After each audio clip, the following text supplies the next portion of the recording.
yang pertama kita akan coba mendesain filter FIR dengan metode frekuensi sampling dengan respon frekuensi seperti pada gambar 1-2. Nah, ini adalah gambar 1-2 respon frekuensi filter. Jadi, ini adalah gain dan ini adalah frekuensi dalam HZ. Nah, pada saat ini frekuensinya 800 itu gainnya 1. Ketika frekuensinya tambah besar, setelah melewati 1200, gainnya akan 0 turun. Dan seterusnya ketika 8000, gainnya juga 0.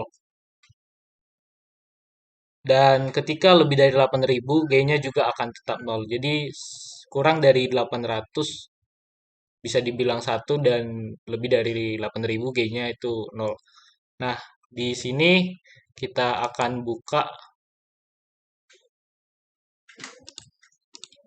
masukkan frekuensi dari yang sudah didapat itu ada 0, 0,1, 0,15 dan 1 dengan A yaitu 1100.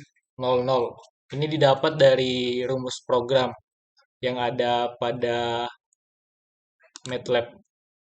Kita bisa buka dari help, nanti ada rumus programnya. Nah, kita akan masukkan percobaan 3.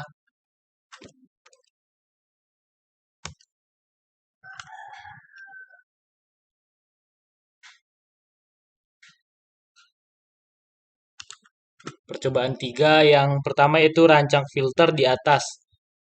Nah, dari filter ini dapatkan rumus yang ditampilkan di bagian kiri ini di MATLAB-nya. Cari koefisien filternya dengan perintah yang sesuai VIR2. Catat koefisien filter. Jadi kita mencari koefisien filter yang digunakan itu adalah Horde 16. Oke, kita akan langsung run.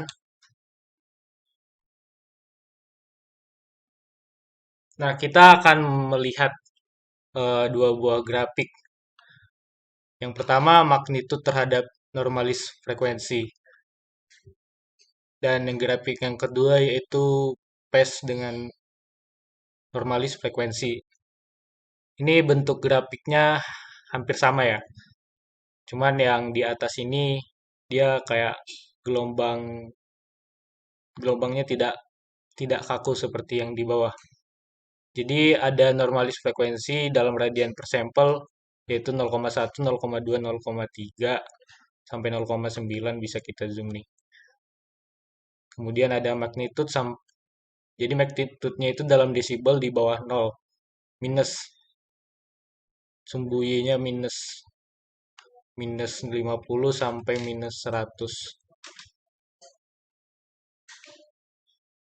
Dapat kita lihat pada grafik dari pertama di titik 0 itu untuk mencapai magnitude minus 60 kira-kira itu didapatkan normalis frekuensi sekitar 0,334 0,34. Kemudian turun lagi magnitudenya menjadi 0,4707 dengan Y min 96,27. Y ini adalah magnitudenya. Nah, X yang di sini adalah normalis frekuensinya. Kemudian turun-turun, ini bisa kita perbesar. Jadi, dalam tahap awal, dalam normalis frekuensi yang lebih besar, itu magnitudenya turun dalam normalis frekuensi sekitar 0,34. Kemudian dari 0,34 ini jaraknya lebih kecil daripada yang sebelumnya. Kemudian yang ini jaraknya sekitar 0,2. Yang tadi sekitar 0,1. Kemudian yang seterusnya 0,7 sampai 1 itu menghasilkan grafik yang sama. Jadi untuk pada tahap awal titik 1, 2, 3 itu besar, jaraknya besar, kecil, kemudian besar lagi, kemudian seterusnya itu menghasilkan jarak yang sama. Nah, untuk magnitude bentuk grafiknya memang gitu. Tetapi yang di bawah ini phase itu hampir sama dengan yang di atas. Cuman kalau magnitude itu dalam desibel, sementara phase itu dalam degrees. Kalau dinyatakan dalam degrees, kita lihat pada grafik, itu minus 200, minus 400, dan minus 600. Hampir sama dengan yang di atas ketika 0,33 itu menghasilkan PES sebesar minus 489. Nah, jaraknya dari sini ke sini sekitar 0,1 radian per sampel. Kemudian dari sini ke sini itu sekitar 0,2 radian per sampel. Nah, dari sini ke sini itu 0,33. Jadi besar, kecil, besar, kemudian seterusnya sampai 1 itu sama.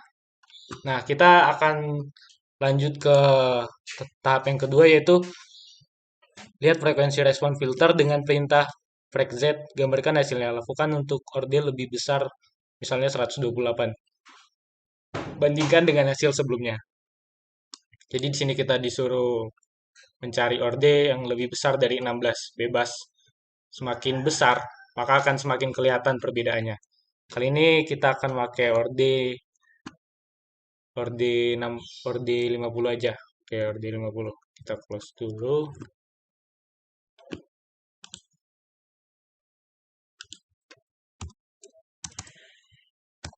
Oke, langsung kita run. Jadi untuk rumus sama semua, F dan A itu sama semua. Cuman bedanya itu pada orde. Apa yang membedakan dengan orde 16 dan orde 50? Langsung kita run.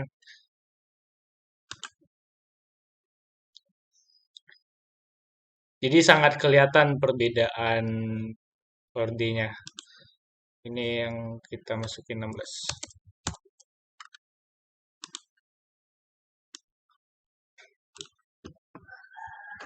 Nah, untuk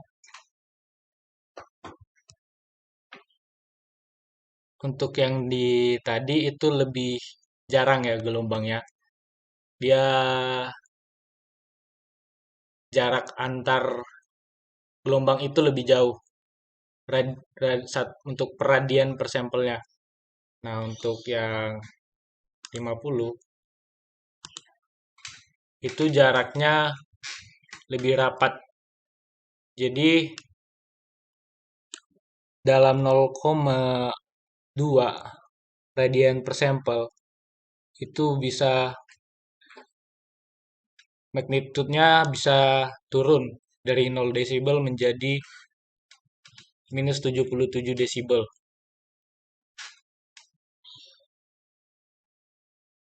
Dari sini dapat kita lihat bahwa semakin besarnya orde, ini kita ada di orde 50, yang tadi orde 16.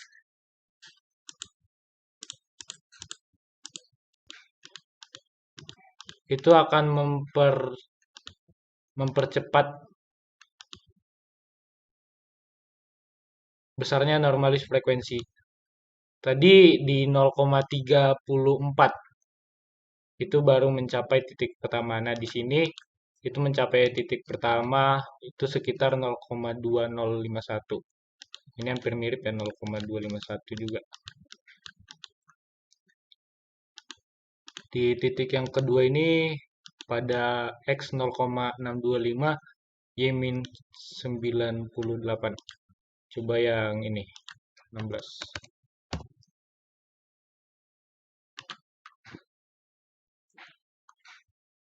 Nah, pada yang 16, itu 0,34. Tadi 0,2. Untuk magnitude-nya itu minus 73. Jadi dari perbedaan jumlah gelombang, itu dapat kita lihat gelombangnya itu semakin banyak dalam satu satuan radian per sampel. Sorry.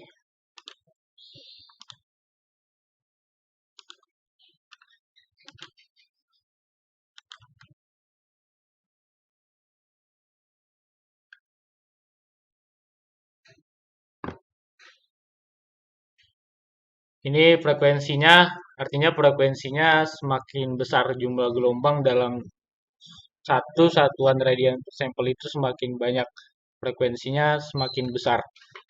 Jika ordenya dibesarkan, apabila ordenya dikecilkan dari 16, maka akan menghasilkan frekuensi yang lebih kecil. Normalis frekuensi dalam hal ini, radian per sampel. Jadi begitu kesimpulannya. Terima kasih, cukup sekian video dari saya. Saya akhiri. Selamat siang.